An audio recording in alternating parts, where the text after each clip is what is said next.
Seen a provision in the CRPC, accused being brought before the court, accused appearing on his own before the court. I opted for the second one. Bar association, it is said, is the constituency of the judges. Judges of the higher judiciary are not accountable, answerable to anybody. We are, it is said again, law unto ourselves. But we are answerable to the Bar Association. President Rai is here, our Bangalore Bar Association President, Vivek Reddy is also here. So it is an added advantage to me. It is a kind of threat also to the judge. The judge should hear the arguments. He should not much speak. Generally, is the expectation of the members of the bar. But days are like this now. The judges have to convince the lawyers before they pass the judgments. Earlier, lawyers used to argue, they were trying to convince the judges, and more often than not, we were being convinced also.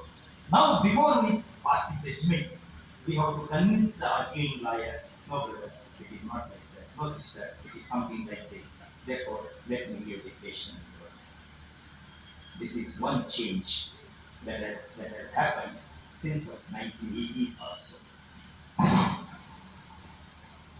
We have got a written constitution, and the constitutional advisor to the Constituent Assembly was none other than your person, Venagal Narsinga Rao. Dr. Ambedkar ji had drawn him from Calcutta High Court judgeship to the Constituent Assembly, a great luminary. There were three brothers. All the three brothers were great luminaries.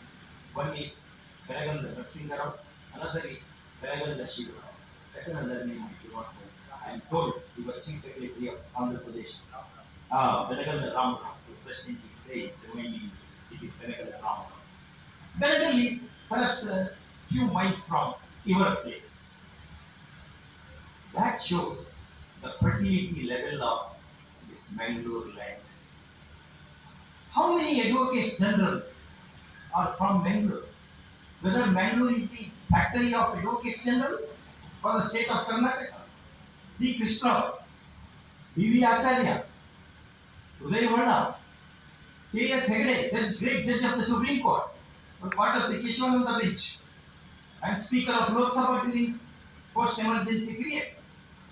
And Mr. Justice, Honorable Justice Santosh Hegde, who was our Lokayukta, and Mr. P.V. Shetty, P. Vishwanath Shetty, Honorable Judge of our High Court, and he was Honorable Lokayukta.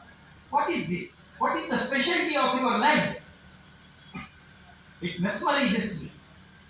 Gargill report says the fauna and the flora in this land is very unique, and nowhere in the world you will find that. So that is the specialty of this land, and therefore the persons from those hail from this land are very, very, they have got enormous fertility level in their women. I respect them. It's a great honor to recall those who contributed for the making of the Constitution. We have Constitution Day tomorrow. Till 2015-16 it was only a law day. And in 2016 that has been named as the Constitution Day. We live by our Constitution. Those who want to have bath in gadgety quarters, a dip will not be sufficient. They have to think about Gangotri and become that side Gomukh, where Ganga takes birth. Similarly, how our Constitution took birth, we should have a rough assessment of that. In what were the socio-political, religious, economic conditions from which the Constitution as the fundamental law of this land emerged. ಯಾವ ರೀತಿಯಾಗಿ 1934 ನಲ್ಲಿ M N Roy ಅವರು ಹೇಳಿದರು ಭಾರತಕ್ಕೆ ತನ್ನದೇ ಆದಂತಹ ಸಂವಿಧಾನ ಇರಬೇಕು, ಸಂಸತ್ತು ಇರಬೇಕು, ಒಂದು ಕಾನೂನಿನ ಸಿಸ್ಟಮ್ ಇರಬೇಕು. 1935 ಕಾಂಗ್ರೆಸ್ ಅಧಿವೇಶನದಲ್ಲಿ ರೆಸಲ್ಯೂಷನ್ ಪಾಸ್ ಆಯಿತು. India should have its own constitution. Then in 1946, December 9th, our Constituent Assembly had the inaugural session with Sachidananda Sinha as the pro tem chief of the Constituent Assembly. And he quoted, Sinhaji quoted Joseph Story, an associate judge of the Supreme Court of America. What he said: friends, we have been trying to draft a constitution, a great document for this country. But kindly remember these words. As long as those who work with the constitution will work so long. When the people who work with the constitution fail, the constitution fails.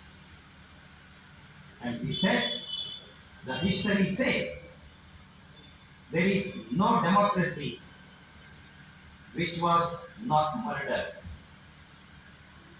And there was no democracy if left unmurdered which did not commit suicide. Democracies take birth, grow, and fall down.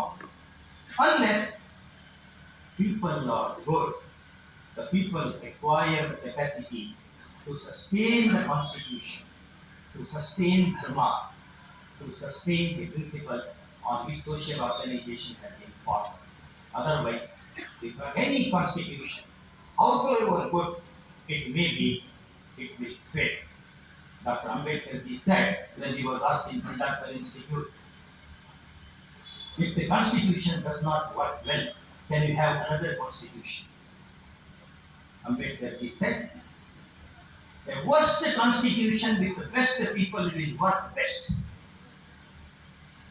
And the best constitution with the worst people will fall down on its own like a pack of cards. That is the idea. The constitution is not the panacea for everything.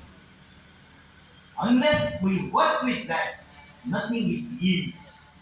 It is like a fertile land. ತುಂಬಾ ಫಲವತ್ತಾಗುವಂತಹ ರೇವು ಭೂಮಿ, ಆದರೆ ಉತ್ತುವರು ಬಿತ್ತುವವರು ಯಾರೂ ಇಲ್ಲ. ಏನಾಗ್ತದೆ? ಅದೇ ಸಂವಿಧಾನಕ್ಕೂ ಸೆಲ್ಲ ಅಂದ್ಕೊಂಡು doctor Ambedkar G, the chief architect of this constitution, he lamented this. ಹಾಗಾದ್ರೆ ನಮ್ಮ ಕಾನ್ಸ್ಟಿಟ್ಯೂಷನ್ ಯಾವ ರೀತಿ ವರ್ಕ್ ಮಾಡ್ತಾ ಇದೆ, ಯಾವ ರೀತಿಯ ಸಮಾಜವನ್ನು ನಮ್ಮ ಕಣ್ಣು ಮುಂದೆ ಇಟ್ಕೊಂಡಿದೆ, ನಿಜವಾಗಿಯೂ ಈ ಕಾನ್ಸ್ಟಿಟ್ಯೂಷನ್ ಇಂದ ಉಪಯೋಗ ಆಗಿದೆಯಾ? ಇದು ದೇಶವನ್ನ ಭಿನ್ನ ಭಿನ್ನ ಸಮುದಾಯಗಳನ್ನ ಒಂದು ರಾಷ್ಟ್ರವನ್ನಾಗಿ ಬೆಸೆಯುವಲ್ಲಿ ಇದರ ಪಾತ್ರ ಏನು? ಈ ಕಡೆ ಸ್ವಲ್ಪ ಚಿಂತನೆಯನ್ನ ನಾವು ಮಾಡಬೇಕು. ನಮಗೆ Indian independence act 1947 English parliament ನಲ್ಲಿ ಪಾಸ್ ಆಗುವಾಗ ಅಂದಿನ ಅಪೋಸಿಷನ್ ಲೀಡರ್ ವಿನ್ಸ್ಟನ್ ಚರ್ಚಿಲ್ ಹೇಳ್ತಾರೆ, ಭಾರತಕ್ಕೆ ಸ್ವಾತಂತ್ರ್ಯವನ್ನ ಕೊಟ್ರೆ ಏನಾಗ್ತದೆ? ಬಹಳ ಕೆಟ್ಟ ಶಬ್ದದಲ್ಲಿ ಅವರು ಹೇಳ್ತಾರೆ. ಏನಂತ? Indians are men of straw, of whom no trace will be found before long, and India will be lost in political squabbles because Indians are rascals, rogues, and freebooters. Mr. Clement Attlee, the Prime Minister, mind it. If you give freedom to this country, not even a loaf of bread, nor a bottle of water shall escape taxation. And India will collapse on its own. ಆದಾಗ್ಯೂ ಸಹಿತ Indian independence bill came to be passed in 1947. State of India, State of Pakistan came to be formed. We were already on the process of forming the constitution because the Constituent Assembly had started working in the second week of December 1946 itself. ಯಾವ ರೀತಿ ಮಾಡಿದ್ರು constitution? ಒಂದು ಪುಟ್ಟ representation ಅನ್ನು ಓದ್ತಾ ಇದ್ರು ನಿಮ್ಮ ಪದಾಧಿಕಾರಿ. Negotiable instrument ಆಕ್ಟಿಗೆ ತಿದ್ದುಪಡಿ ಆಗಬೇಕು, ಆರ್ಬಿಟ್ರೇಷನ್ ಅಂಡ್ ಕನ್ಸಿಲಿಯೇಷನ್ ಆಕ್ಟಿಗೆ ಒಂದು ತಿದ್ದುಪಡಿ ಆಗಬೇಕು. ಒಂದು ಸಾದಾ ರೆಪ್ರೆಸೆಂಟೇಷನ್ ಅನ್ನು ತಯಾರಿ ಮಾಡಲಿಕ್ಕೆ ಎಷ್ಟು ಸಮಯ ಹಿಡಿತಿದೆ ಅಂತಂದು ಅದರ ಕರ್ತೃ ಕೇಳಿ ಗೊತ್ತಾಗ್ತದೆ. ಅಂಥದ್ದು ಇಂಥ ದೊಡ್ಡ ರಾಷ್ಟ್ರ, most populous country. Next China. 1930ಯಲ್ಲಿ ವಿನ್ಸ್ಟನ್ ಚರ್ಚಿಲ್ ಅವರಿಗೆ ಕೇಳ್ತಾರೆ, mister Churchill, what is your opinion about India as a nation? Churchill ಅವರು ಹೇಳಿದ್ರು, India is not a nation but mere population. ಇದು 1930ಯಲ್ಲಿ ಭಾರತ, ಪಾಕಿಸ್ತಾನ, ಇಂದಿನದು ಬಾಂಗ್ಲಾದೇಶ, ಸ್ವಲ್ಪ ಭಾಗ ನೇಪಾಳ, ಬರ್ಮಾ, ಸ್ವಲ್ಪ ಭೂತಾನ್, ಇಷ್ಟೂ ಪ್ರದೇಶವನ್ನ ಉಳ್ಕೊಂಡಂತ ರಾಷ್ಟ್ರದಲ್ಲಿ 30 ಕೋಟಿಗಿಂತ ಕಡಿಮೆ. ಆ ಸಮಯದಲ್ಲಿ ಈ ಮಾತನ್ನು ಮಾತಾಡಿದ್ರು. ಆದರೆ ಒಂದು ವಿಶೇಷ ಅಂದ್ರೆ doctor Ambedkar G brought all genius people from across the country. ನೋಡಿ ಯಾವ ರೀತಿ ಇದ್ರು, ಅವರನ್ನ ಯಾವ ರೀತಿ ಲೀಡರ್ಶಿಪ್ ಕೊಟ್ಟು ಆ ಕಾನ್ಸ್ಟಿಟ್ಯೂಷನ್ ನಿರ್ಮಾಣದಲ್ಲಿ ಅವರನ್ನೆಲ್ಲ ತೊಡಗಿಸಿದ್ರು. ಅದು ಒಂದು ಮಹಾನ್ ಚೇತನ. ಡಾಕ್ಟರ್ ಅಂಬೇಡ್ಕರ್ ಅಂದ್ರೆ ಅವರಿಗೆ ಈ ಭಾರತ ಕಂಡ ಒಂದು ಮಹಾನ್ ಚೇತನ, ಒಂದು ಒಂದು ಸೂರ್ಯ, ಭಾರತದ ಭವಿತವ್ಯದ ಸೂರ್ಯ ಅವರು. ಅವರು ಈ ದೇಶಕ್ಕೆ ಒಂದು ಮಾರ್ಗಸೂಚಿಯನ್ನು, ಇದರಿಂದ ಈ ಸಂವಿಧಾನದ ನಿರ್ಮಾಣದಿಂದ ಯಾವ ರೀತಿ ನಾವು ಸಂವಿಧಾನವನ್ನ ತಿದ್ದುಪಡಿ ಮಾಡಿದ್ದೇವೆ ಅಂತ ಒಂದು ಸ್ವಲ್ಪ ಲಕ್ಷ್ಯ. ಮೊದಲಿನ 3 ಅಥವಾ 4 ಅಮೆಂಡ್ಮೆಂಟ್ಗಳು ನೆಹರೂಜಿ ಕಾಲದಲ್ಲೇ ಆಗಿತ್ತು. ಗ್ರ್ಯಾನ್ವಿಲ್ಲೆ ಆಸ್ಟಿನ್ ಅನ್ನುವಂತಹ ಒಬ್ಬ ಮಹಾನ್ ಸಂವಿಧಾನ ತಜ್ಞ ಹೇಳ್ತಾನೆ, ಇವುಗಳಿಂದ ಸಂವಿಧಾನದ ಮೂಲಭೂತ ಆಶಯಕ್ಕೆ ಹಾನಿಯಾಗಿದೆ. ಅಮೆರಿಕದ ಬಿಲ್ ಆಫ್ ರೈಟ್ಸ್ ಅನ್ನು ನೋಡಿ. First 10 amendments are called as Bill of Rights in American constitutional jurisprudence. They say it is the Bill of Rights because they expanded the provisions which guarantee rights and the privileges to the citizens. ನಮ್ಮ ಮೊದಲನೇ 10 ಅಮೆಂಡ್ಮೆಂಟ್ಗಳು ಆ ನಮ್ಮ ಹಕ್ಕು ಕೊಡಮಾಡಿದಂತಹ ಹಕ್ಕುಗಳೇನಿದ್ದು ಅವುಗಳನ್ನು ಮೊಟಕುಗೊಳಿಸುವಂತಹ ತಿದ್ದುಪಡಿಗಳು ಅಂತ ಬರೀತಾರೆ. ಆದರೆ ಅದೇ ಸಮಯದಲ್ಲಿ ನೀವು ಕಾನ್ಸ್ಟಿಟ್ಯೂಷನ್ ಅನ್ನ ಯಾವ ರೀತಿ ಬೇಕು ಆ ರೀತಿ ಅಮೆಂಡ್ಮೆಂಟ್ ಮಾಡಕ್ ಬರಲ್ಲ ಅನ್ನುವಂತಹ ಒಂದು ವಿಚಾರಧಾರೆಯನ್ನ ನಮ್ಮ honourable supreme court IC Golaknath versus state of ಪಂಜಾಬ್ನಲ್ಲಿ ಹೇಳಿದ್ರು. ನಂತರ ಸ್ವಲ್ಪ ಮಾಡಿಫೈ ಮಾಡಿಕೊಂಡು ಬೇಸಿಕ್ ಸ್ಟ್ರಕ್ಚರ್ ಥಿಯರಿಯನ್ನ ಕೇಶವಾನಂದ ಭಾರತೀಯರು. ಅದೇ ರೀತಿ ನಮ್ಮ ಕವಿ ಹೇಳ್ತಾರೆ, ಇಂಗ್ಲಿಷ್ ಕವಿ ಹೇಳ್ತಾರೆ, ಲಾರ್ಡ್ ಬೈರನ್ ಇರ್ಬೋದು, ಏನಂತ, ours is a land where there is a settled population, a legitimate government, where the rights of citizens broaden from president to president. ಅದೇ ರೀತಿ ನಮ್ಮ ಸಂವಿಧಾನದ ಅಡಿಯಲ್ಲಿ ಕೊಡಮಾಡಿದಂತಹ ಅನೇಕ ಹಕ್ಕುಗಳು ಮೊಟಕು ಮಾಡುವ ಪ್ರಯತ್ನ ನಡೆದಾಗ ನಮ್ಮ ಸರ್ವೋಚ್ಚ ನ್ಯಾಯಾಲಯ, ಶ್ರೇಷ್ಠ ನ್ಯಾಯಾಲಯಗಳು ತುಂಬಾ ಜಲಸ್ಲಿ ಅವುಗಳನ್ನು ಪ್ರೊಟೆಕ್ಟ್ ಮಾಡಿ. ಅದು ಕೇಶವ ಸಿಂಗ್ ಪ್ರಕರಣದಿಂದ ತಗೊಳ್ಳೋದು, ಇನ್ನೂ ಹಿಂದಲೇ ಹೋಗ್ಬೋದು, ರಾಮ್ ಜವಾಯ ಕಪೂರ್ ಪ್ರಕರಣದಿಂದ ತಗೊಳ್ಳೋದು, ಶಂಶೇರ್ ಸಿಂಗ್ ಪ್ರಕರಣದಲ್ಲಿ ಬರಬಹುದು, ಬೇಲಾ ಬ್ಯಾನರ್ಜಿ ಪ್ರಕರಣಕ್ಕೆ ಬರಬಹುದು. ಅದೇ ರೀತಿ ಬರ್ತಾ ಏನಾದರೂ ಮಾಡಿಕೊಂಡು ಕಾನ್ಸ್ಟಿಟ್ಯೂಷನ್ ಅನ್ನ ಒಳಗಿನಿಂದ ಭಗ್ನಗೊಳಿಸಬೇಕು ಅಂತ ಹೇಳುವಂತಹ ಪೊಲಿಟಿಕಲ್ ಪಾರ್ಟಿಗಳು ನಮ್ಮಲ್ಲೇ. ನಮ್ಮ ಉದ್ದೇಶ ಸಂವಿಧಾನವನ್ನ ಆಂತರ್ಯದಿಂದ ಭಗ್ನಗೊಳಿಸಬೇಕು ಅನ್ಕೊಂಡು ಒಬ್ಬ ಪೊಲಿಟಿಕಲ್ ಲೀಡರ್ ಒಬ್ಬರು ಹೇಳಿದ್ರು. ಪಾರ್ಲಿಮೆಂಟ್ ಪ್ರೊಸೀಡಿಂಗ್ಸ್ ನಲ್ಲಿ ರೆಕಾರ್ಡ್ ಆಗಿದೆ, ನಾನು ಹೆಸರನ್ನ ಹೇಳಲ್ಲ.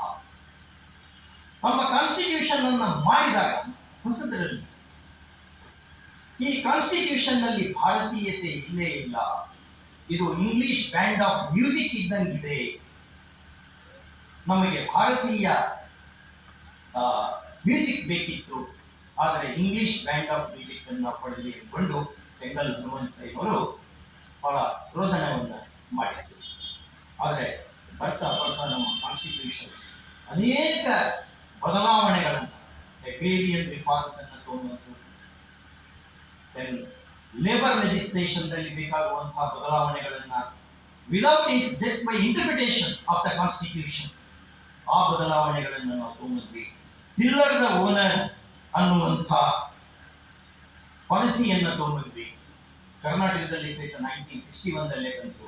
ನಂತರ ಉಪೇಕ್ಷಿತ ಬಂಧುಗಳಿಗೆ ನಾವು ಮೀಸಲಾತಿಯ ಒಂದು ಸೌಲಭ್ಯವನ್ನು ಕಲ್ಪಿಸಿದ್ವಿ.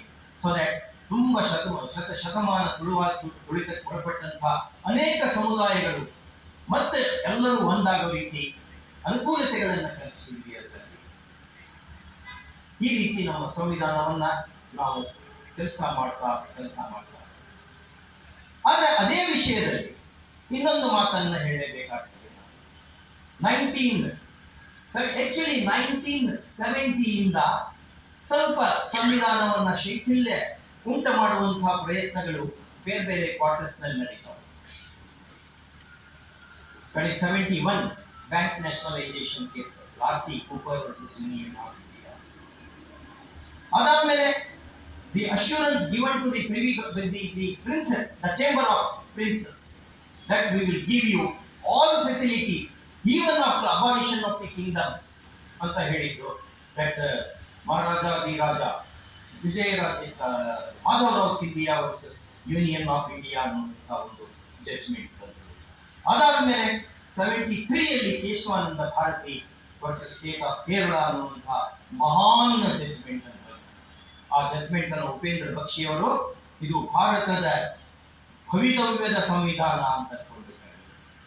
ಅಷ್ಟೇ ಅಲ್ಲ, ಅವರು ಹೇಳಿದ್ರು the Keshavananda judgement will create an illiterate bar in the country, therefore activate the bar members ಅಂತಕೊಂಡು ಹೇಳಿದರು.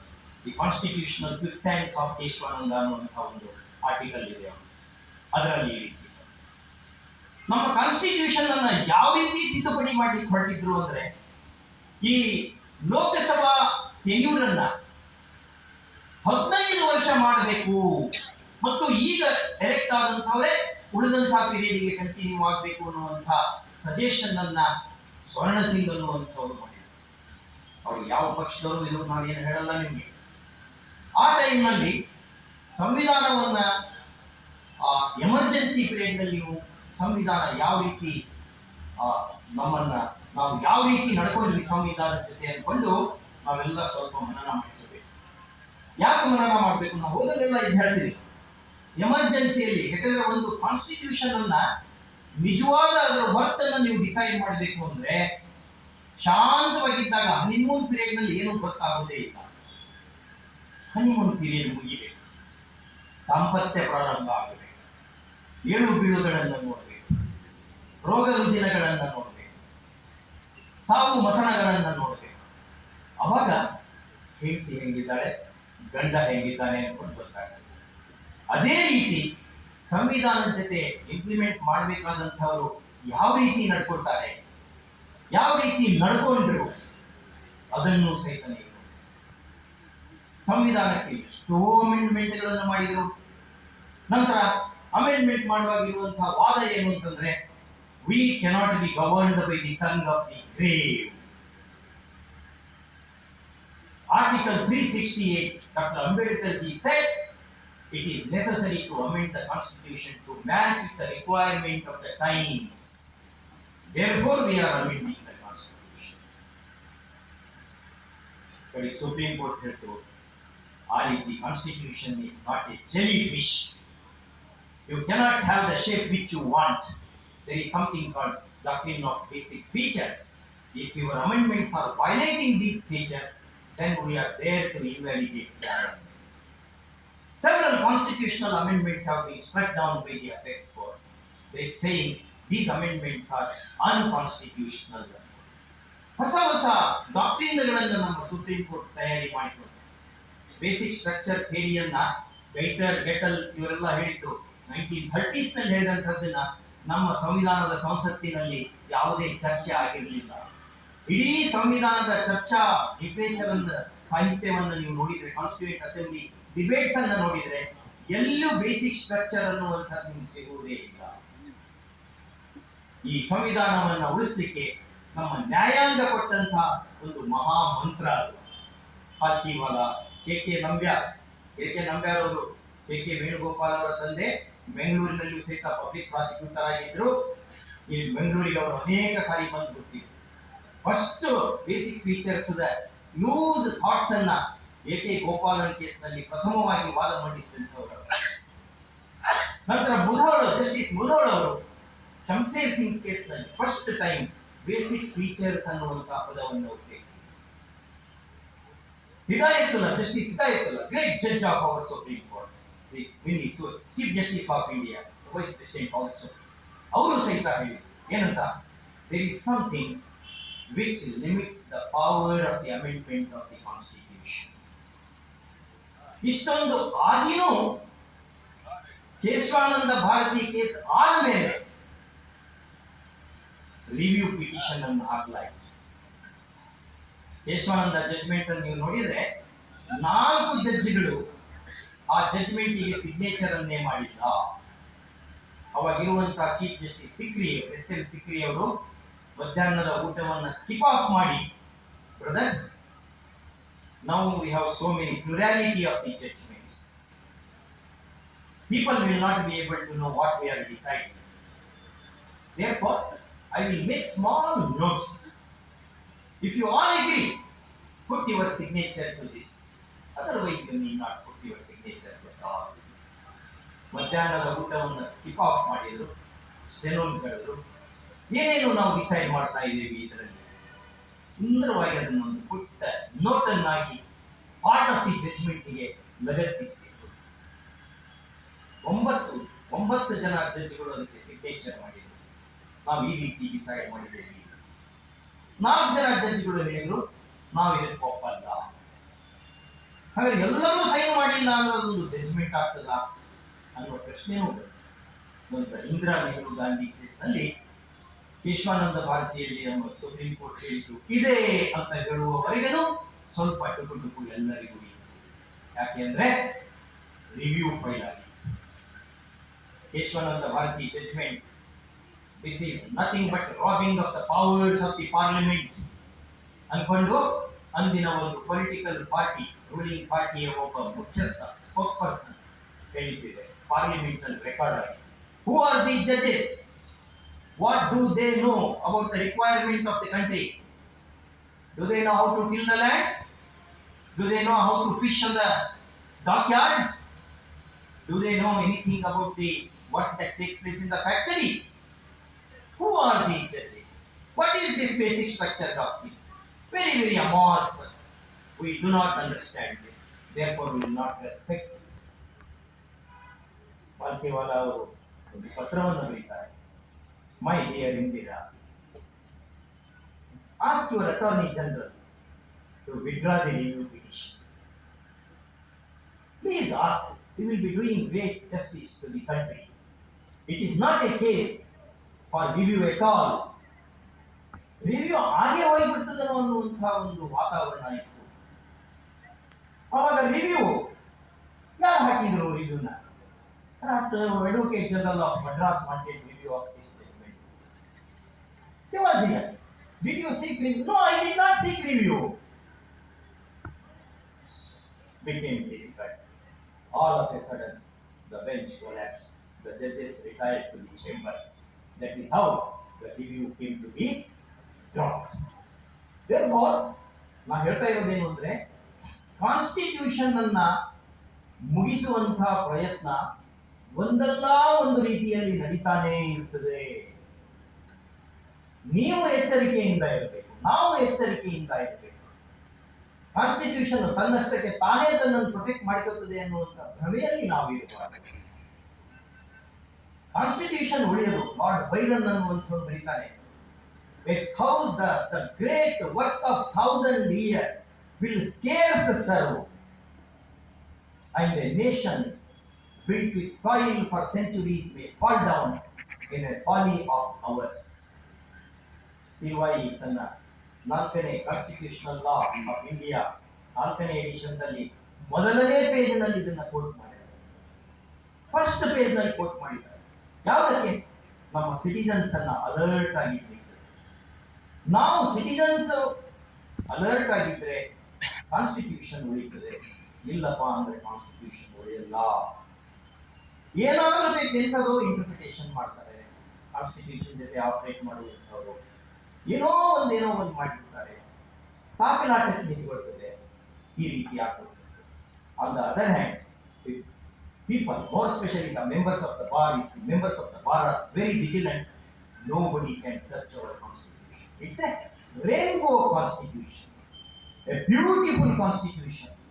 Pulls, pressures, ಎಲ್ಲದನ್ನೂ ತಡ್ಕೊಂಡು ಮತ್ತೆ ಎದ್ದು ನಿಂತಹ ನಮ್ಮ ಸಂವಿಧಾನ ಅಷ್ಟು ಹಗಲಿಲ್ಲ. ಅದು ಅನೇಕ ಮಹಾ ಮಸ್ತಿಷ್ಕಗಳು ಕೂಡಿಕೊಂಡು ಮಾಡಿದಂತಹ ಒಂದು ಮಹಾನ್ ಗ್ರಂಥ.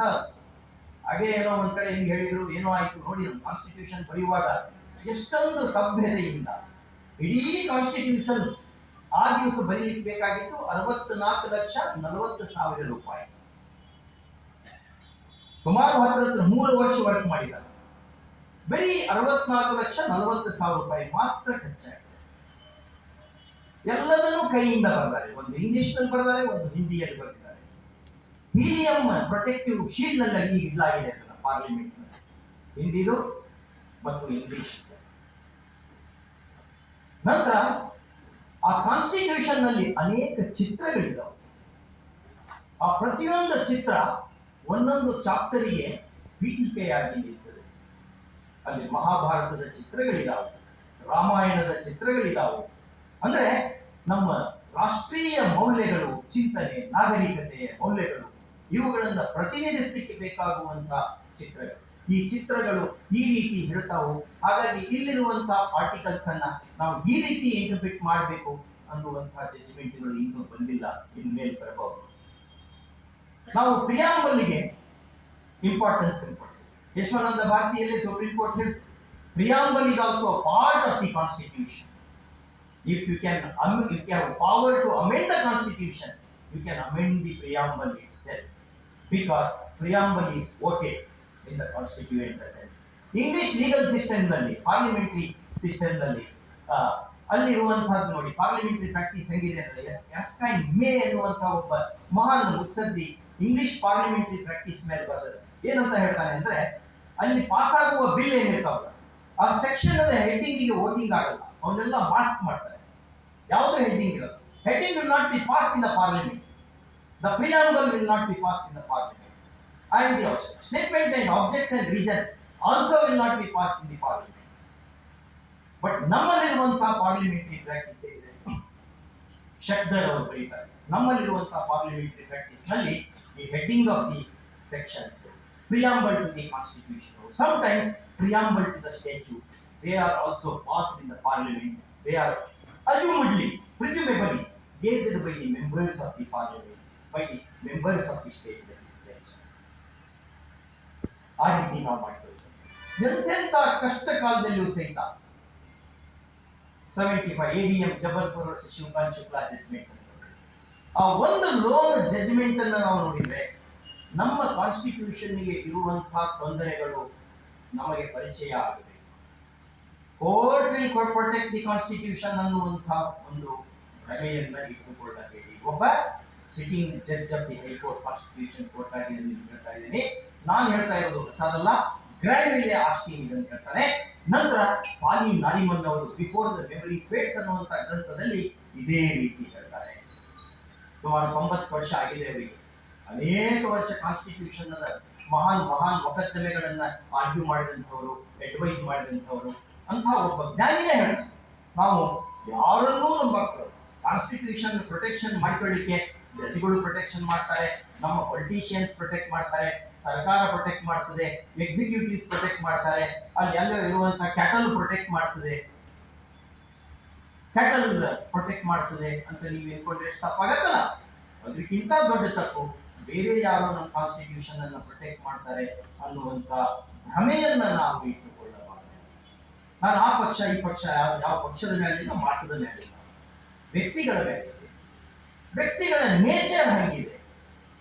ಯಾವಾಗಲೂ ಯಾವುದೇ ಒಂದು ನಾರ್ಮೇಟಿವ್ ಪ್ರೊಸೆಸ್ ಅನ್ನ ರಿಪೆಲ್ ಮಾಡುವಂತಹ genetic material it avails in abundance in every individual, every man, every woman and third gender also. ಹಾಗಾಗಿ there is no constitution which was not murdered. There is no constitution which will not commit suicide.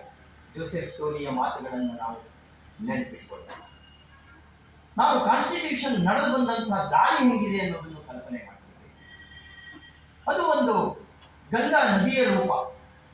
ಸಂವಿಧಾನ ಅಂದ್ರೆ ಯಾವುದೋ ಒಂದು lot of difference between constitution and the Cattle Trespass Act.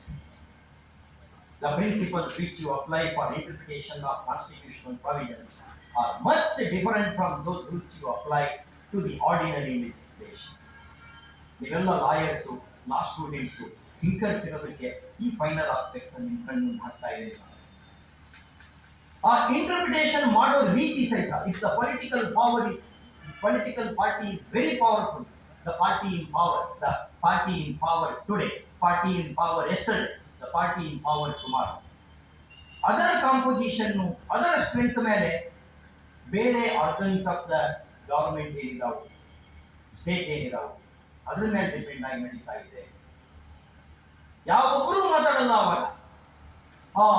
we will interpret this constitution says like this ಅಂತ ಹೇಳಿಬಿಟ್ರಿ ADM ಜಬಲ್ಪುರದಲ್ಲಿ. Citizen, even if he is brought to the corridors of the court and boiled down to death, ನೋಡಿ ನಿರೇನ್ day attorney general ಏನಂತ ಹೇಳಿದ್ರು ಅನ್ನೋದನ್ನ. If citizen is brought to the corridors of the Supreme Court and boiled down when the case is being heard, nothing can be done by Lord ಅಂತ ಹೇಳಿ. By and large ಆ ವಿಚಾರಧಾರೆಗೆ 4 ಜನ ಜಡ್ಜಿಗಳು ಹೌದು ಅಂತ ತಲೆ ಹಾಕಿದ್ರು. ಒಬ್ಬರೇ ಒಬ್ಬರ ಜಡ್ಜು ಜಸ್ಟಿಸ್ HR ಖನ್ನಾ ಹೇಳಿದರು, no it cannot be like that, it cannot be like that ಅಂತ ಹೇಳಿದ್ರು. ಅದಕ್ಕೊಂದು ಗೋಲ್ಡನ್ ಡಿಸೆಂಟ್ ಅಂತ ಕರೀತೀವಿ.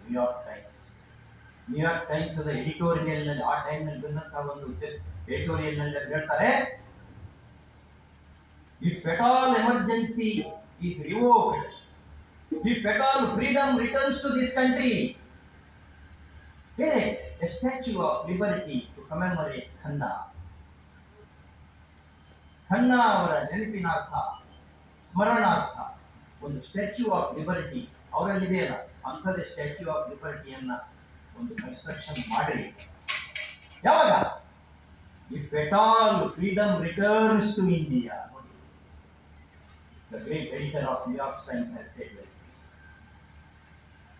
ಈ ಡಿಸೆಂಡಿಂಗ್ ಒಪಿನಿಯನ್ ಕೊಟ್ಟರು ಅನ್ನೋ ಕಾರಣಕ್ಕೆ ತಮಗೆಲ್ಲ ಗೊತ್ತಿರುವಂತ ಬೇಕಾದಷ್ಟು ಲಿಟರೇಚರ್ ಇದೆ ಇದರ ಮೇಲೆ. ಅದೇ high court judge I am saying he was not made the chief justice of this country. ಮತ್ತು ಖನ್ನಾ ಅವರು ಹೇಳಿದ್ರು, ಅವರ ತಂಗಿಯ ಜೊತೆಗೆ ಯಮುನಾ ನದಿ ದಂಡಿ ಮೇಲೆ ವಾಕಿಂಗ್ ಮಾಡ್ತಾ ಹೇಳಿದ್ರು, ಇದು tomorrow I am pronouncing a judgment, it is a dissenting judgment that will cost me the chief justice of this country, but I do not care for that. One lone voice, a golden dissent, for which highest court of the country has to apologize years thereafter. In 2010, 2011, the apex court said we were wrong. But after how many years you are saying that you were wrong? When citizen wanted protection at the dire hour, at the time of crisis, and he had held his constitution in his hand and argued before the Supreme Court. Here is the government which has put all members of my family behind the bars. Kindly ask them why they have put us behind. No, we cannot do, because during the emergency, the provisions of Part 3 stand suspended. 75ನೇ ಇಸ್ವಿಯಲ್ಲಿ after Keshavananda ಇದಾಗ್ತದೆ, after R C Cooper ಇದಾಗ್ತದೆ, after L C Golaknath versus state of Punjab ಬಂದಂತ judgment ಆದ್ಮೇಲೆ ಇದಾಗ್ತದೆ, after Keshava Singh the first reference of 1965 ಇದಾದ್ಮೇಲೆ ಇದಾಗ್ತದೆ. What is the guarantee that it will not repeat hereafter? Where is the guarantee? All those leaders, political leaders, were behind the bars, and constitution was amended in their absence. The argument that all the members were behind the bars, therefore constitution is, the amendment is bad, is rejected by the apex court. How are you going to protect the constitution tomorrow? As a judge, I am asking this question to myself and to you also. There should be some mechanism. We have seen the kind of imposition of emergency. The president did not know. The president of this country who had signed the instrument of emergency did not know to which instrument he was putting the signature. Therefore, the constitution is amended. There is a very strange comment by Mr. Nariman. He says, if there is a case of distrust of our leaders, this is one such provision, because constitution is now amended, saying that once the president signs, it has to be sent back to the cabinet now. Till then, no emergency. And no emergency can last beyond the 6 months. Such provisions we have been introduced in the constitution. But constitution is what we the judges will say it is. If we say this is what the provision of the constitution says, then that will be the meaning. Because ultimately we are the arbitrators. We are the final arbiters of the constitution. Therefore, while choosing your leaders, while choosing those who should adorn the constitutional positions, one has to be very, very careful. How you are saving the constitution?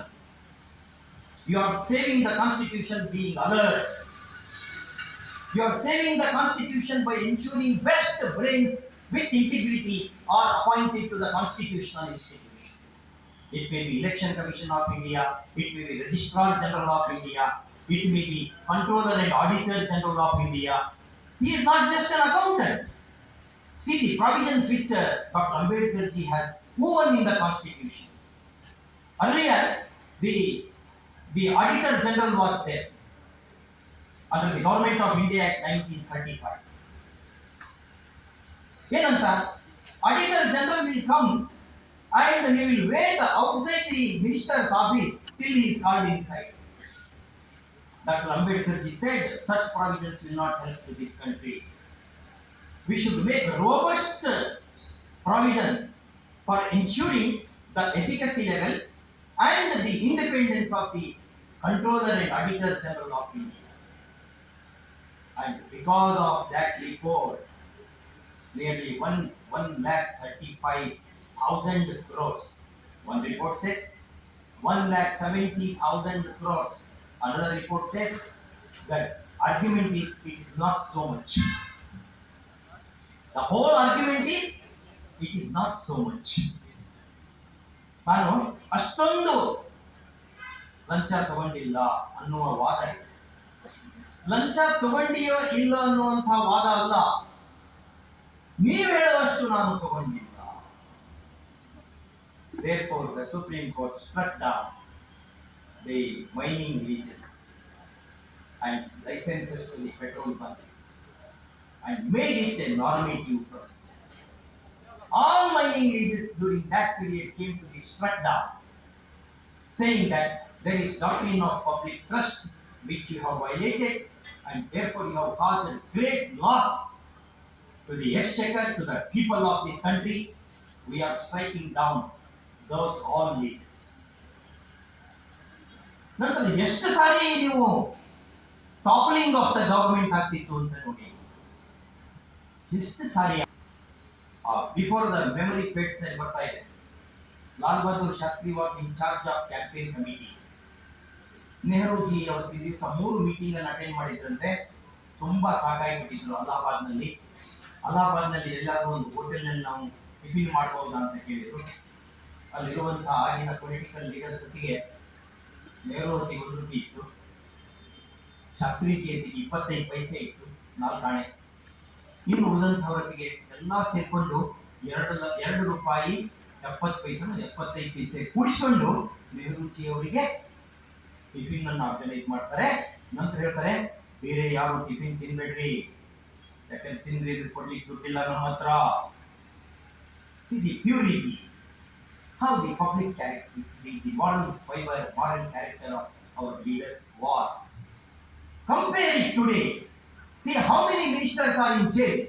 See Vinod Rai, not an accountant. Vinod Rai has written a book about his tenure as the controller and auditor general of this country. The name of the book is Not an Accountant. He is not an accountant.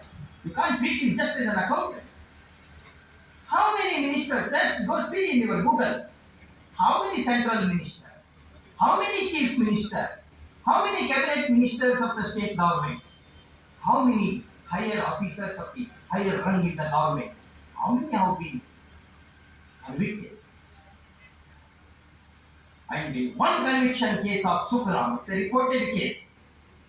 Sukaram said 4 crore rupees that was within the compound of his house. He says, no, somebody has thrown it in my compound. I do not know.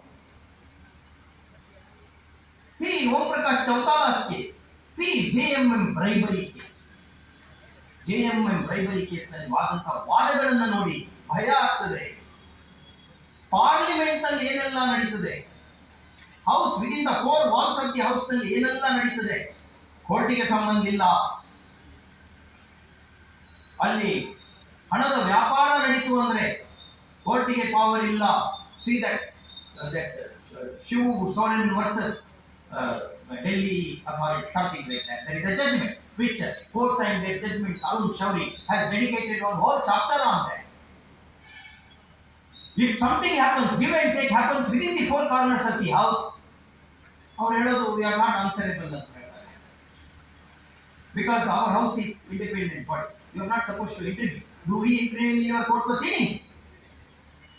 ಆ ರೀತಿ ಕೇಳ್ತಾ ಇದ್ದಾರೆ. ನಾವು supreme court ನಲ್ಲಿ ಹೂ ಅಂದಿದ್ದೀವಿ.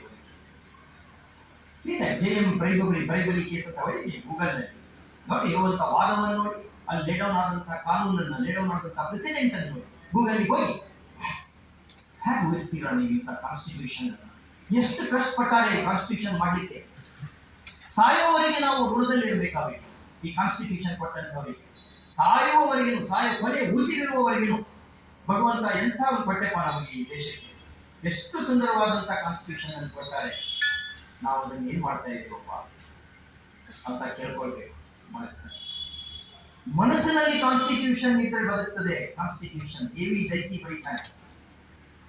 America, England ಬಹುತೇಕ constitutional law is unwritten part. Much of constitutional law is unwritten. A V Dicey ಒಬ್ಬ student, how is that? Many countries have got their own book, like Napoleon said. Napoleon codified entire French law.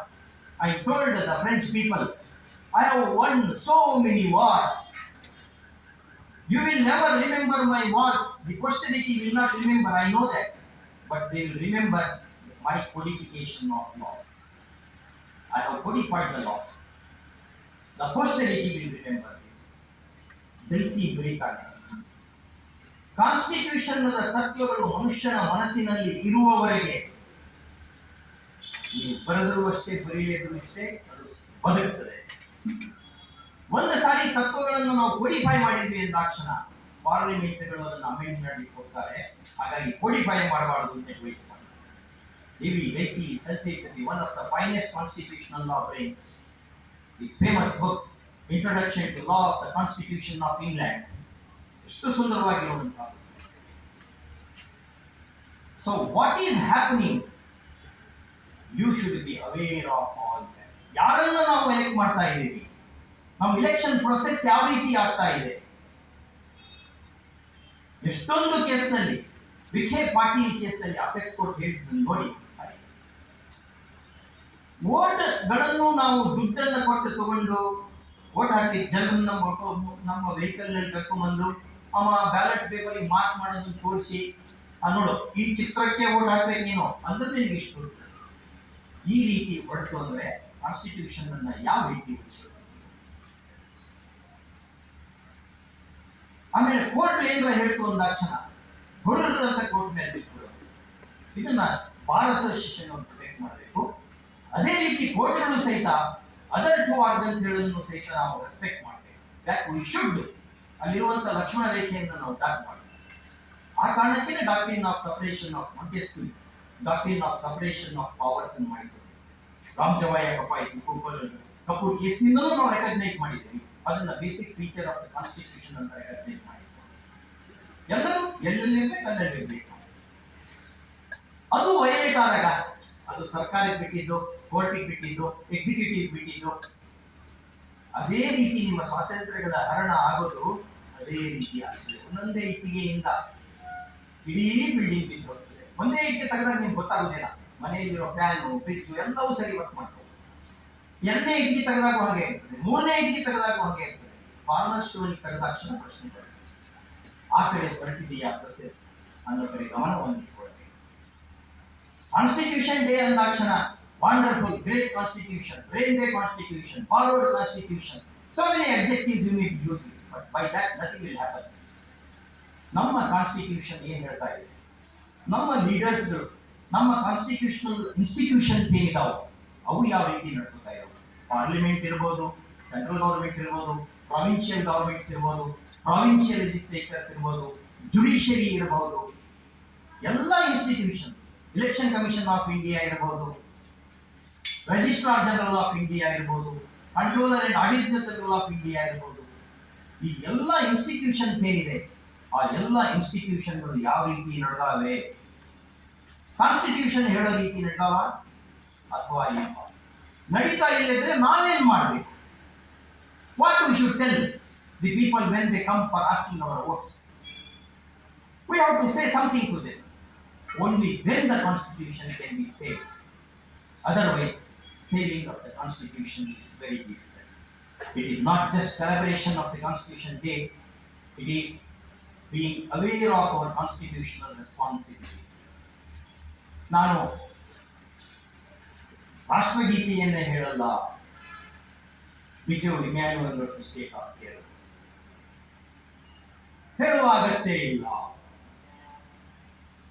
ಹಾಗೆ ಹೇಳ್ಬಿಟ್ರೆ ಎಷ್ಟೊಂದು ಸಮಸ್ಯೆ ಇದೆ.